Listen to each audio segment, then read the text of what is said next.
শুভ সন্ধ্যা। আজকে শনিবার 25শে জানুয়ারি 2025। বাকচক্রের নতুন পথ চলা বিবেকানন্দ ঘরে ঘরের আজকে 194তম অর্থাৎ 194th সাপ্তাহিক ধারাবাহিক বক্তৃতামালায় আপনাদের সকলকে সাদর অভ্যর্থনা ও আমন্ত্রণ জানিয়ে আমাদের অনুষ্ঠান শুরু করছি। আজকের অনুষ্ঠান যেরকম আগে বলা হয়েছিল, নতুন বছরে আমরা শ্রীমাকে নিয়ে শুরু করছি। তো আজকেই সেই প্রথম দিন যেদিন আমাদের প্রধান বক্তারাদার বা একমাত্র বক্তা শ্রী তরুণ গোস্বামী আজকে শ্রীমাকে নিয়ে বলবেন। শ্রীমায়ের প্রবেশ বিবেকানন্দ ঘরে ঘরেতে। তো আমরা উল্লসিত এবং আমরা এই শোনার জন্য যথেষ্ট উদ্গ্রীব, এবং আমার সঙ্গে আপনারাও আশা করি নিশ্চয়ই উদ্গ্রীব। তো সুতরাং বেশিক্ষণ সময় নষ্ট না করে আজকে আমরা চেষ্টা করছি যে আমাদের প্রার্থনা সঙ্গীত যেন স্বামীজির প্রার্থনা সঙ্গীতের থেকে একটু আলাদা হয়, সেই জন্যে অন্য একটি প্রার্থনা সঙ্গীতের আমরা প্রস্তুতি করেছি। তো সেইটা শুনেও আশা করি আপনারা আনন্দিত হবেন। আর দ্বিতীয়টা কথা বলি যে এরপরে যে পরপর 4টে সেশন হবে, সাপ্তাহিক সেশন, সেটা কিন্তু আমরা ওই আপনাদের আমন্ত্রণে সাড়া দিয়ে আমাদের এই যেখানে আমরা রোজ শুটিং করি তার বদলে আগরতলাতে এবং সিঙ্গুরে গিয়ে আমরা এই বক্তৃতাটা তরুণবাবু করেছেন। আমার হয়তো সব জায়গায় আগরতলাতে যাওয়া সম্ভব হয়নি, সেটা আলাদা কথা, কিন্তু হবে না বা হয়নি। তো আপনারা শুনবেন সেখানে, সেদিন আমরা বলবো কোত্থেকে বলছি না বলছি। সুতরাং আসুন আর সময় নষ্ট না করে আমাদের পরিচিত প্রার্থনা সঙ্গীত, যেটা গেয়েছেন আমাদের এই বাকচক্রের সিনিয়র মোস্ট সদস্য শ্রী রমেশচন্দ্র বন্দ্যোপাধ্যায়, তার গাওয়া সেই গানটা শুনে এবং তরুণবাবুর মুখে, তরুণ গোস্বামীর পরিচয় নতুন করে দেওয়ার নিশ্চয়ই কোনো প্রয়োজন নেই, সেই তরুণবাবুর মুখে আজকে শ্রীমা শুনে আমরা আজকে অনুষ্ঠান শুরু করি। ভালো থাকবেন, নমস্কার।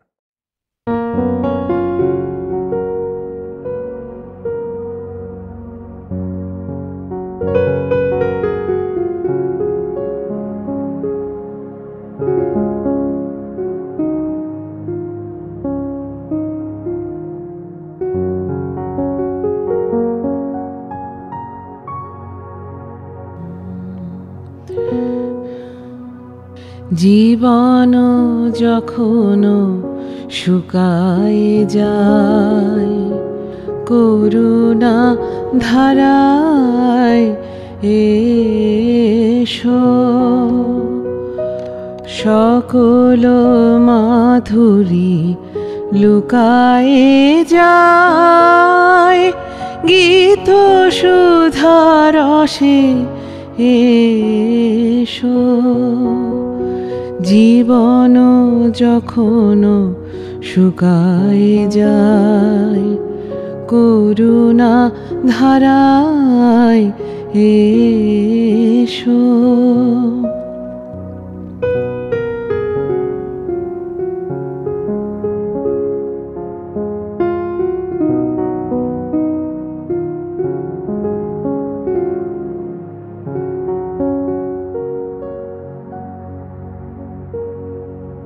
কর্ম যখন প্রবল আকার, গরজি উঠিয়া ঢাকে চারিধার।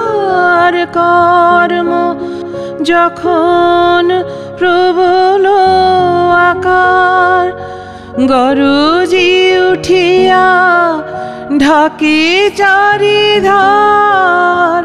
হৃদয় প্রান্তে হে জীবননাথ, শান্ত চরণে এসো।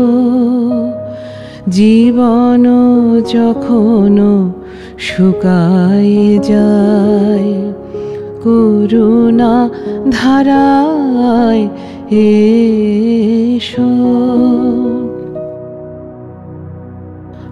আপনারে যবে করিয়া কৃপণ, কোণে পড়ে থাকে দিনহীন মন। দুয়ার খুলিয়া হে উদারনাথ, রাজ সমারোহে এসো। বাসনা যখন বিপুল ধুলায় অন্ধ করিয়া অবধি ভুলায়, বাসনা যখন বিপুল ধুলায়, অন্ধ করিয়া অবধি ভুলায়। ওহে পবিত্র, ওহে অনিদ্র, রুদ্র আলোকে এসো। জীবন যখন শুকায়ে যায়, করুণা ধারায় এসো।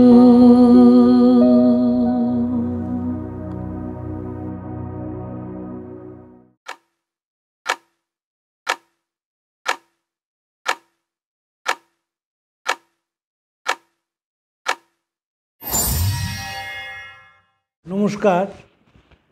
আজকে আমরা শ্রী মাকে নিয়ে আলোচনা করব। বাকচক্র শুরু হয়েছিল বিবেকানন্দ ঘরে ঘরে, স্বামীজির কথা আমরা পৌঁছে দেব, এটাই ছিল আমাদের প্রাথমিক পরিকল্পনা। সেই পরিকল্পনার ডানা মেলে এক মহিরুহের সৃষ্টি করেছে। গ্রেট সোয়ান গ্রন্থে বলা হয়েছে যে বিরাট এক পাখি শ্রীরামকৃষ্ণ, তিনি জ্ঞান আকাশে উড়ে চলেছেন। আমরা বুঝতে পারছি আস্তে আস্তে যে রামকৃষ্ণ ভাব আন্দোলন, এই কথাটি আমাদের আলোচনা করার প্রয়োজন আছে। স্বামীজি সেই আন্দোলনের পুরোধা, শ্রীমা আরেকটি পুরোধা, এবং শ্রীরামকৃষ্ণ যেমনভাবে স্বামীজিকে শিখিয়েছিলেন, স্বামীজি স্বীকার করেছেন শিষ্যের কাছে যে তিনি একদিন ছুঁয়ে দিলেন, মনে হলো ইলেকট্রিক শকের মতো আমার গায়ে প্রবেশ করছে। তিনি বললেন, তোকে সব দিয়ে আমি ফকির হলুম। তাকে বলতে যাবো, তিনি কাঁদছেন। স্বামীর সংবাদে সেটি রয়েছে। আমরা যখন স্বামী শিষ্য সংবাদ আলোচনা করেছিলাম, সেই বিষয়ে আলোচনা করেছিলাম। ঠিক সেই একভাবে শ্রীরামকৃষ্ণ মা শারদাকে তৈরি করেছিলেন। একটা কথা মনে রাখতে হবে যে কোনো অবতার তারা জগতে ফিনিশড হয়ে, প্রোডাক্ট হয়ে আসেন না। জগতের অবস্থার সঙ্গে মিলিয়ে তারা প্রত্যেকে নিজেকে প্রস্তুত করেন। বুদ্ধদেব তাই ঘর ছেড়েছিলেন, চৈতন্যদেব ঘর ছেড়েছিলেন, ব্যবহারিক জীবনটিকে এমন পর্যায়ে নিয়ে গিয়েছিলেন যে মানুষ তা দেখে অবাক হয়ে যায়। শ্রীরামকৃষ্ণ শারদামণিকে রান্নাঘরে গিয়ে কোন কৌটোয় কি রাখতে হবে, কাঁচির মুখ কোন দিকে রাখতে হবে, সেটা যেমন শিখিয়েছিলেন, তেমনি একইভাবে নেতৃত্ব দানের কথা বলেছিলেন। আমার একজন খুব শ্রদ্ধার বন্ধু আছেন, তিনি বাগবাজার উইমেন্স কলেজের প্রিন্সিপাল অধ্যাপিকা অনুপমা চৌধুরী। তিনি বলেছিলেন যে শ্রীরামকৃষ্ণ তার মাকে কালী পুজোর মাধ্যমে প্রতিষ্ঠা করে গেলেন। এটি অসাধারণ অবজারভেশন। যদি ঠাকুর মাকে প্রতিষ্ঠা না করতেন, তাহলে তার শিষ্যরা, তার ভক্তরা এবং আপামর জনসাধারণ মার বৈশিষ্ট্য কী সে থেকে বঞ্চিত হতো। ধরুন, যদি তিনি শুধুই শ্রীরামকৃষ্ণের সেবা করতেন, ঠাকুর তা করতে দিলেন না, তাকে যাতে মানুষের সর্বোচ্চ শ্রদ্ধা তিনি পান, তাই তার পায়ে জপের মালাটি অর্পণ করলেন, তাকে কালী রূপে পুজো করলেন এবং তাকে শ্রেষ্ঠ সম্মানটি দিলেন। কারণ তিনি জানতেন যে বিরাট সংঘ তৈরি হবে, সেই সংঘের যিনি নেতা, তিনি মাত্র 39 বছর বয়সে চলে যাবেন এবং 39 বছর বয়সে চলে গেলে এই সংঘকে ধরাটা কঠিন হবে। 1902 থেকে 1920 এই 18 বছর যে মা যেভাবে নেতৃত্ব দিয়েছেন রামকৃষ্ণ সংঘকে, সেটি দেখবার মতন। আমাদের দুর্ভাগ্য এই যে আমরা এগুলো নিয়ে আলোচনা বেশি করি না। কেন করি না? কারণ ঐতিহাসিক প্রেক্ষাপটে মাকে বসাতে চাই না। শ্রীরামকৃষ্ণ বিনোদিনীকে আশীর্বাদ করেছিলেন, বলেছিলেন মা তোমার চৈতন্য হোক। মা সেটিকে টেনে নিয়ে গেলেন। তিনি নিজে থিয়েটার দেখতে গেলেন, জনা দেখেছিলেন, অন্যান্য থিয়েটার দেখেছিলেন, চৈতন্যলীলা দেখেছিলেন। তার জন্য বিশেষ চৈতন্যলীলার একটি শো করা হয় এবং তারাসুন্দরীকে তিনি আপন করে নিয়েছিলেন। এত আপন করে নিয়েছিলেন যে তারাসুন্দরী যখনই বিপদে পড়তেন, যখন তার মন ভেঙে যেত নানা কারণে, তিনি মার কাছে উদ্বোধনে গিয়ে আশ্রয় পেতেন। আমরা দেখব সোহরাব মোদি তিনি দিল্লি থেকে কলকাতা এসেছিলেন স্বামী শারদানন্দের কাছে। তিনি মার কাছে দীক্ষা গ্রহণের ইচ্ছা প্রকাশ করেন। মার শরীর তখন অসুস্থ, জ্বর। মাকে বলতে মা সোহরাব মোদিকে দীক্ষা দেন এবং সোহরাব মোদি যখন চলে যাচ্ছেন দীক্ষা গ্রহণের পরে, মা তো তার ভাষায় কথা বলতে পারেন না, তাকে বলেছিলেন বাবা এসো। দিলীপ কুমারের একটি অসাধারণ বক্তৃতা আছে সোহরাব মোদির ওপর। সেইখানে দিলীপ কুমার তার সোহরাব মোদি তাকে যে ঘটনাটা বলেছিলেন সেটা বিবৃত করেছেন এবং দিলীপ কুমার মা সম্বন্ধেও তার অসাধারণ শ্রদ্ধা প্রকাশ করেছেন। সুনীল গঙ্গোপাধ্যায় আমাকে একটি সুন্দর কথা বলতেন, দেখ, শ্রীরামকৃষ্ণ যখন বেঁচে ছিলেন তার নানা সমালোচনা হয়েছিল। কেউ তাকে বলতো তিনি মৃগী রোগী, কেউ তাকে বলতো পাগলা ঠাকুর। স্বামীজিকেও নানা বিপদের মধ্যে পড়তে হয়েছিল। কালাপানি পার হয়েছেন, অখাদ্য কুখাদ্য খেয়েছেন বলে দেশের মানুষ তার বিরুদ্ধে অভিযোগ এনেছিল। সাহেবরা অভিযোগ করেছিল যে যিনি প্রফেট তার কিন্তু ডায়াবেটিস কখনো হয় না। দ্বিতীয়বার স্বামীজি যখন বিলেতে যাচ্ছেন তখন খবরের কাগজ লিখল যে প্রফেটের কখনো অসুখ হয় না। এবং আমরা দেখব ইংল্যান্ডে যখন স্বামীজি গেলেন, যারা স্বামীজিকে বিদায় জানিয়েছিলেন চোখের জলে, তারা স্বামীজির কাছে আর কেউ এলেন না। স্বামীজি আমেরিকায় চলে গেলেন এবং সেখানে তার দ্বিতীয়বারের বক্তৃতা অত্যন্ত সমাদৃত হয়েছিল।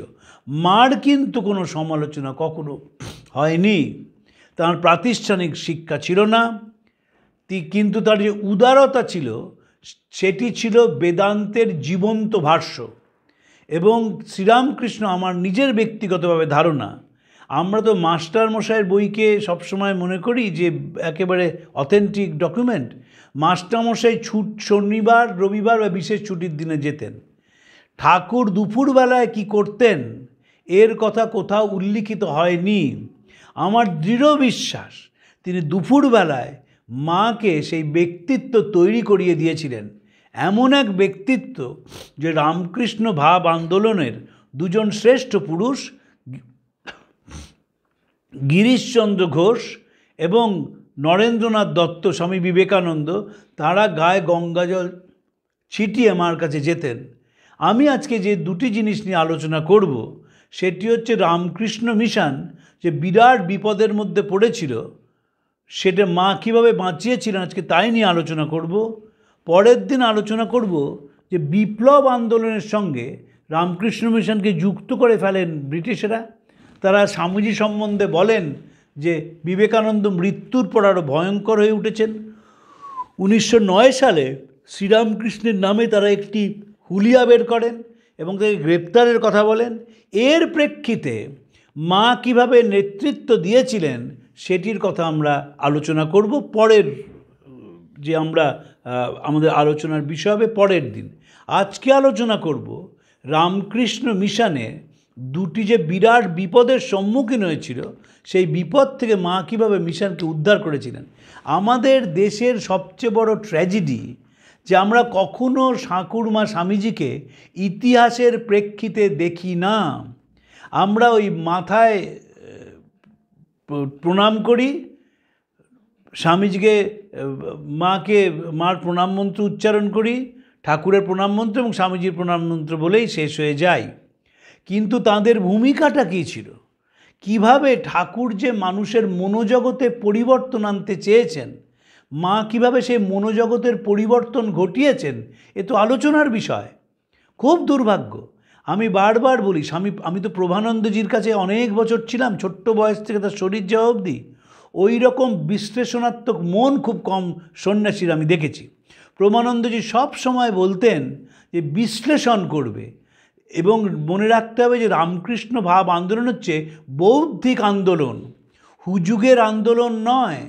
দলবদ্ধভাবে কোনো একটি মিশন সেন্টারে গেলাম, কামারপুকুর জয়রামবাটিতে গেলাম আর বেলুর মঠে গেলাম, এটি আন্দোলন নয়, মনোজগতে পরিবর্তনের আন্দোলন। সেই জন্যেই গালভিন বেকারলেজ বলছেন এই আন্দোলনের বয়স হবে 2.5 থেকে 3,000 বছর।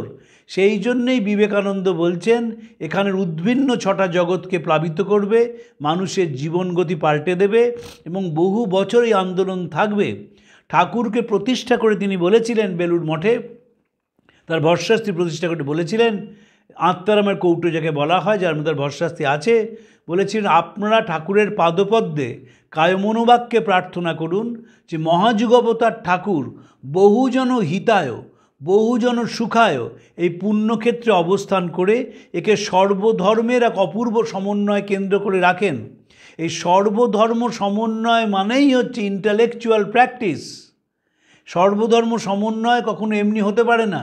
It's a deep feeling from inside that I and the person sitting beside me are one.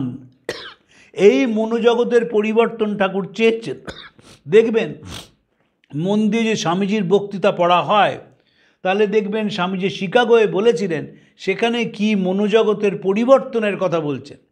তিনি বলছেন যে আগামী দিনে সব ধর্মের উপর লেখা হবে, বিবাদ নয় সহায়তা, বিনাশ নয় পরস্পরের ভাবগ্রহণ, মতবিরোধ নয় ঐক্যতা অনুশান্তি। এই প্রেক্ষিতে মা শারদা, এই প্রেক্ষিতটা বুঝতে হবে যে তিনি নেতৃত্ব দিচ্ছেন একটি আন্দোলনের, যে আন্দোলন ভারতবর্ষের পরিবর্তন আনবে, যে আন্দোলন ভারতবর্ষের মনে বিপ্লব ঘটাবে।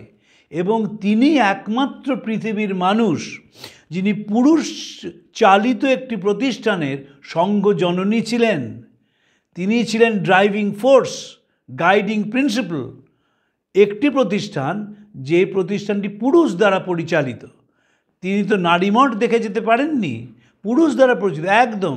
এবং সেইখানেই ঠাকুরের বৈশিষ্ট্য যে যখন স্বামীজি ছিলেন না, যদি মা না থাকতেন এই প্রতিষ্ঠান গণ্ডগোলে উঠে যেতই, পুলিশ সে চাপে উঠে যেত, গুরু ভাইদের নানা রকম মতপার্থক্যে উঠে যেত। আমরা তো ইতিহাস যখন পড়ি তখন একদিকে দেখি আর অন্য দিকটা দেখি না। তাদের মধ্যে মতপার্থক্য ছিল, তাদের মধ্যে স্ট্রেন বা বারবার প্রশ্ন এসেছে যে স্বামীজিরা ঠিক করছেন না। সেইখানে মা হচ্ছেন আসল। মা ছিলেন বলে স্বামীজি বলি দিতে পারলেন না। বললেন সন্ন্যাসীর বলি কি? স্বামীজির ইচ্ছে ছিল যে দুর্গাপুজোর সময় এমন পাঁঠা বলি দেবেন যে গঙ্গা লাল হয়ে যাবে। সেই গঙ্গার লাল রঙের জল দেখে বাঙালি জেগে উঠবে। স্বামীজি তো ক্লীবতা সহ্য করতে পারতেন না, তাই বলে, কিন্তু মা বললেন পারবে না করতে।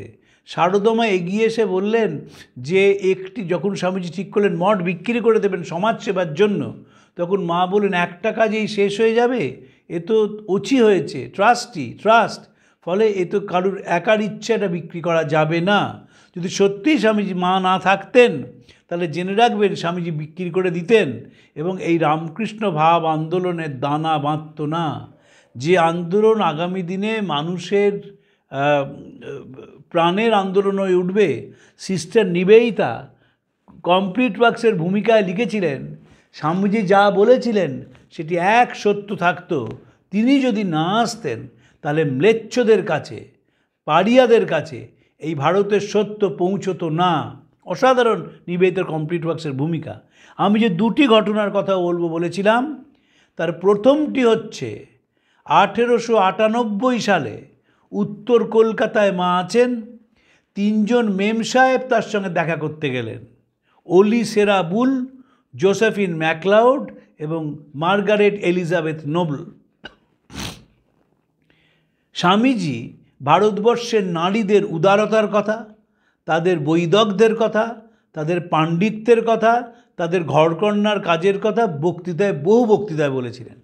স্বামীজি একটি বক্তৃতায় তার মা সম্বন্ধে এমন সুন্দর কথা বলেছিলেন যে আমরা দেখব 1893 সালের 24শে ডিসেম্বর সেখান থেকে চিঠি এসছে ভুবনেশ্বরী দেবীর কাছে এবং তারা লিখছেন যে গতকাল একটি আলোচনায় আপনার সন্তান আপনার কথা বলেছেন এবং যদি আপনাকে তাই আমরা অভিনন্দন জানাচ্ছি যে আপনি এই রকম একটি সন্তানের মা।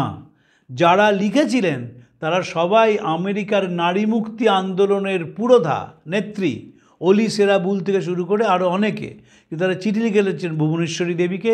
সেই চিঠি গৌরমোহন মুখার্জি স্ট্রিটে এসেছিল এবং সময়টা ছিল 23শে ডিসেম্বর 1893 সাল।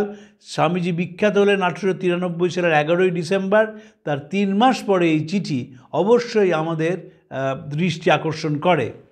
তো 3 জন মেম সাহেব উত্তর কলকাতার একটি বাড়িতে এলেন যেখানে মা অবস্থান করছেন, এবং তারা এসে মার সঙ্গে কথা বললেন। কেউ কারুর ভাষা জানেন না, মা ইংরেজি জানেন না, তারা একেবারেই বাংলা জানেন না। মা নিবেদিতার নাম জিজ্ঞেস করলেন। নিবেদিতা বললেন মার্গারেট এলিজাবেথ নোবেল। তো মা বললেন অত বড় নাম বলতে পারবেন না। তো কাছে যিনি ছিলেন সন্ন্যাসী মহারাজ, তিনি বলে দিলেন mother will not be able to utter such a big name, she will call you খুকি। এই নিবেদিতা যখন বাংলা শিখেছেন, একেবারে শিশুদের মতো হাতের লেখা বাংলা, দেখবেন ইংরেজি চিঠি লিখছেন মাকে, সইটা করেছেন বাংলায় খুকি বলে। মা যদি সেদিন দরজা বন্ধ করে দিত কী হতো? হতে পারতেন তো। হিন্দু ব্রাহ্মণের বিধবা, তিনি দরজারই বন্ধ করে দিলেন, যে নড়েন যা এনেছে ঠিক আছে, ও ম্লেচ্ছ, ওদের ঘরে ঢুকতে দিয়ে কোনো দরকার নেই, বলতে পারতেন তো। কারণ মার পাশে যারা থাকতেন তারা তো সকলেই বিধবা। যদি তাই হতো, মনে রাখবেন এই 3 জন বিদেশে ফিরে যেতেন এবং যাওয়ার সময় বলে যেতেন যে স্বামীজির মতন এমন মিথ্যাবাদী লোক আর নেই, যিনি ভারতের নারী মুক্তির কথা বলেছেন, ভারতের নারীর সহনশীলতার কথা বলেছেন, তার মানসিক দৃঢ়তার কথা বলেছেন, তাদের যে ঐতিহাসিক প্রেক্ষিত সেটি বলেছেন। আসলে এমন একটা সমাজ, যে সমাজ উদার নয়, এবং স্বামীজির বিদেশের সব দরজা বন্ধ হয়ে যেত যদি মা সেদিন দরজা না খুলতেন। মা খুলেছিলেন কেন? তার একটি ঘটনা আছে। শ্রীরামকৃষ্ণ একদিন তাকে বলেছিলেন যে স্বপ্ন দেখলাম, আমি একটি জায়গায় গেছি, সেখান থেকে অনেক মানুষ এসেছে যাদের গায়ের রং সাদা, তারা এখানে আসছে, কিন্তু আমি তাদের ভাষা জানি না। এইটা মাথায় রেখেছিলেন। ফলে যখন সেটা অ্যাকচুয়ালি ঘটল, যখন 3 জন মেম সাহেব এলেন, তখন কিন্তু মা দরজা খুলে দিয়েছিলেন। এবং ধরুন এমন হতো, উত্তর কলকাতা তো একবার 1898 সালে উত্তর কলকাতায় চলে যান, 3 জন গাউন পরা মহিলা বাড়িতে ঢুকছে দিবালোকে, রাতে লুকিয়ে নয়, প্রকাশ্য দিবালোকে 3 জন মেম সাহেব, ব্রিটিশ আমল, মাথায় টুপি, পরনে গাউন, তারা শারদামণির সঙ্গে দেখা করতে এসছেন। আশেপাশের মানুষ আপনি নিশ্চিন্ত তাকে উঁকি মেরে দেখেছিল, এখনও দেখে। ধরুন আপনি যদি কোনো মেম সাহেবকে নিয়ে রাস্তায় হাঁটেন কলকাতা শহরে, 2024-25-এও লোকে হাঁ করে চেয়ে দেখে, ভাবার চেষ্টা করে যে মেম সাহেব এখানে এলো কী করে, করবেই। ফলে সেটা অনেক বেশি ছিল। এবং উত্তর কলকাতা রক্ষণশীল জায়গা, কোনো উদারতা একেবারে তলানিতে গিয়ে ঠেকেছে। সেইখানে দাঁড়িয়ে মা তাদের গ্রহণ করলেন। স্বামীজি চিঠি লিখলেন স্বামী রামকৃষ্ণানন্দজিকে, তিনি তখন মাইলাপুরে রয়েছেন, মাদ্রাজে রয়েছেন, যে মা দেখো কীরকম, শুধু কথা বললেন, ওদের সঙ্গে খাবারও খেলেন। রামকৃষ্ণ ভাব আন্দোলন ছোঁয়া নাড়ার আন্দোলন নয়, এবং এই আন্দোলনে সবে একটা আলো দেখা যাচ্ছে মাত্র। স্বামী হিরণ্ময়ানন্দজি বলতেন, যেমন সূর্যোদয়ের আগে আকাশ লাল হয়, এখন এই আন্দোলনে সেই অবস্থা। এই আন্দোলন একদিন মহিরুহের আকার ধারণ করবে, যে আন্দোলনে কোনো ক্ষুদ্রতা, কোনো নিচতা স্থান নেই। স্বামী সুবীরানন্দ যে একটি ইন্টারভিউ আমাকে বলেছিলেন, we believe in all inclusiveness, এই যে সবাই আমার গ্রহণযোগ্য। স্বামীজি তো বলেছিলেন শিকাগোতে, I am proud to belong to a religion in whose sacred language the Sanskrit the word exclusion is untranslatable বলেছিলেন। এবং মা শ্রী করে দেখালেন। 3 জন ম্লেচ্ছকে পাশে বসিয়ে তাদের খাবার খাওয়া এক পাত থেকে অত সোজা জিনিস নয়। তখনকার সমাজটা বুঝতে হবে, তার ইতিহাসটা জানতে হবে। কলকাতা শহর যিনি একেবারে বলা হতো লন্ডনের পর দ্বিতীয় শহর, যেখানে বড় বড় ম্যানশন তৈরি হয়েছে, যেখানে বহু টাকা উঠছে আপনার ঘুড়ির পেছনে, যেখানে দোল দুর্গোৎসবে প্রচুর টাকা খরচ হচ্ছে, সেইখানে নিঃশব্দ এক ভদ্রমহিলা ভারতবর্ষের যে বসুধৈব কুটুম্বকম সেটি পালন করলেন কোনো বিজ্ঞাপনের দিকে তাকিয়ে নয়। এখন নয় যে যদি এখন হয় 3 জন মেম সাহেব একজন মার কাছে গেলেন, তিনি হিন্দু বিধবা, একেবারে সঙ্গে সঙ্গে 30টা টিভি ক্যামেরা ছুটতো এবং তারা জিজ্ঞেস করতো কেমন লাগলো আপনাদের, আপনারা তো ভাষা জানেন না, কী করে কথা বললেন। তা নয়, সকলের অলক্ষ্যে এই আন্দোলনের যে মূল কথা হচ্ছে গ্রহণ করা, বর্জন করা নয়, সেটি মা তার জীবনে পালন করে দেখিয়েছেন। এই ঘটনার পরে ওলি সেরা বুল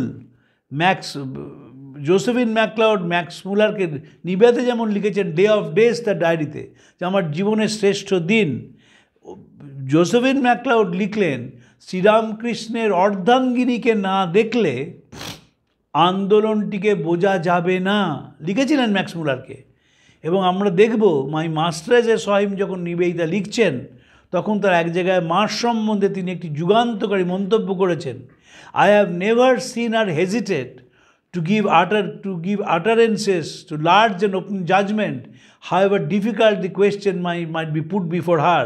যখন কেউ প্রশ্ন করেছে, উত্তরদানের ক্ষেত্রে মার উদারতার কোনো খামতি ছিল না। আমরা সাধারণভাবে সেই প্রশ্নের উত্তর দিই যেটি আমার পছন্দের মানুষ করেছেন, আর অপছন্দের মানুষ যখন কোনো প্রশ্ন করেন, সেই উত্তরদানের মধ্যেও তাকে খাটো করার একটা অদ্ভুত আনন্দ আমরা পেয়ে থাকি, অধিকাংশ মানুষ পায়। মা তাই ছিলেন না, তাই নিবেদিতা বলছেন যে কোনো দিন তাকে দেখিনি উত্তরদানের ক্ষেত্রে তার উদারতায় কোনো খামতি ছিল। এবং এই যে মা, তার তো আপনারা জানেন তারাই ছবি তুলেছিলেন। আমরা আমাদের প্রত্যেকের কৃতজ্ঞ থাকা উচিত ওলি সেরা বুলের কাছে। তিনি না হলে মার ছবিটি পেতাম না। ইউরোপিয়ান ফটোগ্রাফার নিয়ে এসে যে অংশটি অনাবৃত ছিল সেটি চুল দিয়ে ঢেকে নিয়ে মার ছবি তুললেন। কারণ আমাদের দেশে এগুলো আমি বিশ্বাস করি না, এগুলো সব প্রচার বলে মনে হয়, যে এরা বলতেন যে মাকে প্রচার করব না। আরে মাকেই তো প্রচার করতে হবে। বিবেকানন্দ তো নারী জাগরণের কথা বলেছেন। ঠাকুর এমন একটি নারীকে সামনে দিলেন যার ক্ষুরোধার বুদ্ধি, যার মেধা, যার বিচক্ষণতা, যার বিশ্লেষণের ক্ষমতা অসাধারণ ছিল। আর আমরা প্রায় শুনি বলতে, আসলে মাকে তো আমরা প্রচার করতে চাইনি, তাই জন্য ওলি সেরা বুল ছবিটা তুলেছিলেন, কারণ তিনি বিলেতে নিয়ে যাবেন এবং বিলেতে নিয়ে গিয়ে সেই ছবিটি রাখবেন আমেরিকায়, তাই তিনি মার ছবি তুললেন। স্বামীজির একটা চিঠির কথা বলি। তিনি জিজ্ঞেস করেছিলেন মাকে যে মার ভরণ পোষণের জন্য কত টাকার প্রয়োজন। তো তার গুরু ভাইরা যে উত্তর দিয়েছিলেন সেটা আর আলোচনা করছি না। বিরাট উদার গুরু ভাইরা মার কত ভরণ পোষণের প্রয়োজন মাসে, কারণ তাদের মাথায় খেলছিল হিন্দু ব্রাহ্মণের বিধবা। যদিও ঠাকুর তাকে বলেছেন সরস্বতী জ্ঞান দিতে এসেছে, যদিও স্বামীজি তাকে সাষ্টাঙ্গে প্রণাম করেছেন, যদিও তিনি লিখেছেন স্বামী শিবানন্দজিকে একটি চিঠিতে, ঠাকুর যায় যান ক্ষতি নেই, মা যেন না যান, লিখেছেন তো তিনি, লিখেছেন সেই চিঠিতে, অদ্ভুত ইংরেজি বাংলা মেশানো চিঠি।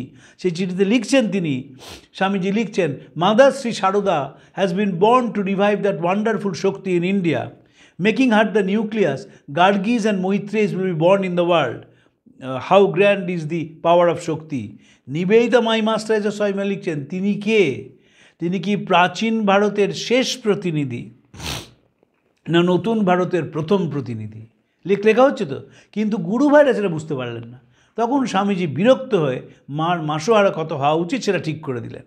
এবং মা যে নিদারুণ দারিদ্র্যের মধ্যে পড়েছিলেন, ঠাকুর চলে যাওয়ার পরে ফিরে গিয়েছিলেন পিত্রালয়, কি অসীম কষ্টের মধ্যে দিন কাটিয়েছেন, সেখানেও তার আতিথেও তার কোনো কুণ্ঠাবোধ করেননি।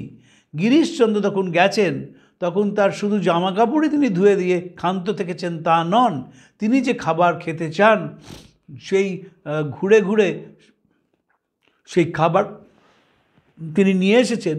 তার উদারতার বহু গল্প করে সেটি বিশ্লেষণ করব, কারণ আমি বিশ্লেষণে বিশ্বাস করি। আমি মনে করি যে এই 3 জন যুগন্ধর ব্যক্তির বিশ্লেষণের দরকার, মনের মধ্যে হ্যামার করে ঢোকাতে হয়, যাতে কার্যক্ষেত্রে অন্তত 1% কথা মনে পড়ে যায়। 1% কথা মনে পড়লেই অনেক লাভ। তা আমরা করি না, আমরা ছবি দেখে প্রণাম করেই আমাদের দায়টা সেরে দিই। তাই জন্যে মুখে যতই মার কথা বলি না কেন, ভেতর থেকে উদারতা যায় না, কিছুতেই যায় না। তো মা সেই ম্লেচ্ছদের সঙ্গে খেয়েছিলেন এবং এক পাত্রে খাবার নিয়ে খেয়েছেন, দিয়েছেন ইত্যাদি। তারাসুন্দরীর ক্ষেত্রেও আমরা দেখব নিজের পাত থেকে একজন বারবনিতা অভিনেত্রীকে তিনি খাবার তুলে দিচ্ছেন, আবার তার খাবার নিজে খাচ্ছেন। এ অত সোজা জিনিস নয়, শুনতে মনে হয় যে কি আছে, আমরা এখনও পারি না। আমি তো বহু জায়গায় মিশি, এখনও যদি আপনি দুই ভদ্রমহিলা এসছে কোনো একটা মিটিংয়ে, তারা বলছে আমরা বারবনিতা, দেখবেন কিভাবে রিয়্যাক্ট করে লোকে। আমি তাজ বেঙ্গলে মহিলাদের সভা কভার করতে গিয়েছিলাম, সেখানে একজন ভদ্রমহিলা বলতে উঠলেন, তিনি কথা বলতে যখন শুরু করেছেন তাকে থামিয়ে দিয়ে বলা হলো আপনার পেশা কী? কারুর সোনার দোকান চালায়, কারুর বুটিকের দোকান চালায়, কেউ কলেজের প্রিন্সিপাল, কেউ স্কুলের হেডমিস্ট্রেস। সকল সেই ভদ্রমহিলা বলে আমি বারবনিতা। তাকে শুধু বলতে দিল না তা না, এমনভাবে তাকে সবাই সমালোচনা করলেন যে তিনি কুণ্ঠিত হয়ে গেলেন। এই হচ্ছে আমাদের শিক্ষা। আর মা তারাসুন্দরীর থেকে সেই পাত থেকে খাচ্ছেন, তাকে খাইয়ে দিচ্ছেন, পান সেজে দিচ্ছেন এবং বলছেন যে অত মন খারাপ করবে না, মন খারাপ হলে এখানে আসবে। এটা দৃষ্টান্ত। আবৃত্তি সর্বশাস্ত্রানাং বোধাদপি গরীয়সী। আপনি যত শুনবেন তত ভিতর থেকে রিফাইন্ড হয়ে যাবেন। আমি যে দ্বিতীয় ঘটনার কথা বলবো বলেছিলাম, সেটা আরও সাংঘাতিক। স্বামীজি যখন মায়াবতীতে যান, একবারই তো গিয়েছিলেন, মিস্টার সেভিয়ার মারা গেছেন, মিসেস সেভিয়ারকে সান্ত্বনা দিতে একবারই গিয়েছিলেন 1901 সালে। 1900 সালে শেষে ফিরলেন, মায়াবতীতে গেলেন। তারপর সেইখানে দেখেন যে ঠাকুরের পট পুজো করা হচ্ছে। স্বামীজি বলেছিলেন একটা জায়গা অন্তত থাকবে, সেটি অদ্বৈত বেদান্তের কথা বলবে, আর কিছু সেখানে পুজো অর্চনা হবে না। ঠাকুরের পট দেখে তিনি পুজো না করতে বলেননি, কিন্তু বিরজানন্দজি, বিমলানন্দজি, স্বরূপানন্দজি এবং মিসেস সেভিয়ারকে তুমুল গালাগাল দিয়েছিলেন। স্বামীজির তুমুল গালাগাল মানে বুঝতেই পারছেন ওটা গালাগাল, এবং বলেছেন যে এই বুড়োটা এখানেও চলে এসেছে। এরপরে স্বামী বিমলানন্দ যদি চিঠি লেখেন মাকে, সেই চিঠিতে তিনি জানতে চান ঠাকুরের পট পুজো হবে না হবে না। রামকৃষ্ণ মিশন দুটো ভাগে ভাগ হয়ে যায়। সকলেই বলে যে ঠাকুরের পট আবার পুজো হবে না, কি হয় নাকি? মার কাছে আরও সমস্যা হয়, কারণ তিনি একদিকে যেমন তার স্বামী, অন্যদিকে তিনি ঠাকুর। তিনি কি সিদ্ধান্ত নেবেন তার উপর অনেক কিছু দাঁড়ায়। মা একটি অসাধারণ চিঠি বিমলানন্দজিকে লিখেছিলেন। চিঠিটা যখন হাত ঘুরে মার কাছে পৌঁছয়, তার আগেই স্বামীজি চলে গেছেন, ফলে বিপদ আরও বেড়েছিল। এবং বাস্তবিক রামকৃষ্ণ মিশন একেবারে একটা থিওরিটিক্যাল কনফিউশনের মধ্যে পড়েছিলেন। মা কি বললেন? মা তো নিজে লিখতেন না, মা বলতেন, কেউ লিখতেন। মা সেখানে বলছেন তিনি তো স্বয়ং অদ্বৈত, তোমরাও তার সন্তান, তাই তোমরা অদ্বৈতবাদী জানিবেক। এই যে তিনি তো স্বয়ং অদ্বৈত, এটা বুঝতে গেলে অদ্বৈত দর্শনটা বুঝতে হয়। অদ্বৈতবাদী নন ঠাকুর, অদ্বৈতবাদী নন, অদ্বৈত ইনডিভিজিবল, যাকে ভেদ করা যায় না, ভাগ করা যায় না। তিনি স্বয়ং অদ্বৈত, তোমরা তার সন্তান, তাই তোমরা নিজের অদ্বৈতবাদী জানিবেক। পুজো হবে না হবে না একটা ডিরেকশান দিলেন না, বলে দিলেন ঠাকুর হচ্ছে স্বয়ং অদ্বৈত এবং তারা যার সন্তান তারা তার অদ্বৈতবাদী জানবে। পুজো বন্ধ হয়ে গিয়েছিল। এই যে মার একটা অসাধারণ চিঠি, সেই চিঠিটা রামকৃষ্ণ মিশনকে বাঁচিয়ে দিয়েছিল। কারণ মনে রাখতে হবে, স্বামীজিকে তখনও তার কাছের মানুষরা বোঝেননি। নাগমহাশয় বলেছিলেন যে এরা কাছে থাকে ঠিক, কিন্তু কেউ আপনাকে বোঝেন। তিনি বুঝতেন, স্বামীজিকে এখনও কেউ বোঝেনি।